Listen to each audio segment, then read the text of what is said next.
இன்னைக்கு நவராத்திரி கொலு எல்லார் வீட்லயும் ஸ்டார்ட் ஆயிருக்கும். ஆக்சுவலா நாளையில இருந்து தான் கொலு சொல்லுவாங்க.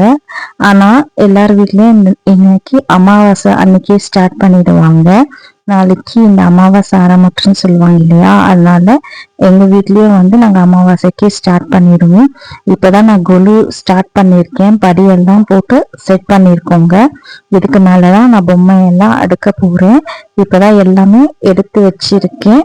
ஒவ்வொன்றா அரேஞ்ச் பண்ணணும். அரேஞ்ச் பண்ணிட்டு இதுக்கு மேலதான் நான் அடக்கணும். ஒவ்வொரு படிக்கட்டெல்லாம் அரேஞ்ச் பண்ணணும். நான் எங்க வீட்டுல நான் 5 படிக்கட்டு தாங்க வைக்குவேன். நிறைய பேர் வீட்டுல 9 வைப்பாங்க, 7 வைப்பாங்க. ஆனா ஸ்டார்ட் பண்றது 3 படிக்கட்டு, இல்லைன்னா 5, இல்ல 7, இல்ல 9 வைப்பாங்க. ஆனா நான் 5 படிக்கட்டு தாங்க நான் வைக்கிறது வழக்கம். நான் இந்த கொலு நான் ஒரு 10 வருஷமா கிட்டத்தட்ட வச்சிட்டு இருக்கேன்.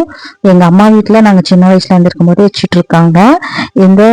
இன்னைக்கு பிரசாதமா பாத்தீங்கன்னா, நாங்க ஃபர்ஸ்ட் டே எப்பவுமே பாத்தீங்கன்னா இந்த பொட்டுக்கடலை கூட சர்க்கரை, ஏலக்காய் இதாங்க நாங்க அரைச்சி ஃபர்ஸ்ட் டே மட்டும் கொலுக்கு நாங்க இதுதான் பிரசாதமா வச்சு நாங்க பூஜை பண்ணுவோம்.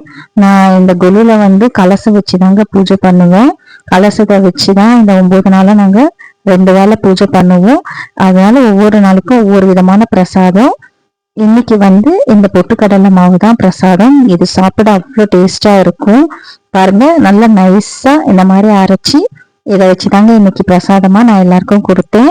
இது சாப்பிடவும் டேஸ்டா இருக்கும். இல்ல நம்ம லட்டு கூட பிடிக்கலாம். பாருங்க, ஃபைனல் லுக் இதுதான்.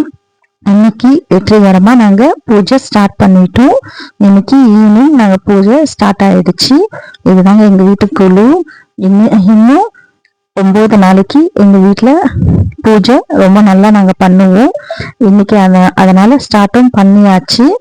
இன்னைக்கு கொஞ்சம் லேட் ஆயிடுச்சுங்க பூஜை பண்றதுக்கு. ஏன்னா எல்லாமே இன்னைக்கு நாங்க அரேஞ்ச் பண்றதுக்கு கொஞ்சம் நேரம் ஆயிடுச்சு. இன்னைக்கு ஒரு 2-3 பேர் தான் வந்தாங்க. ஆனா நான் எல்லா ரிலேட்டிவ்ஸ் எல்லாம் கூப்பிட்டுருக்கேன். எல்லாரும்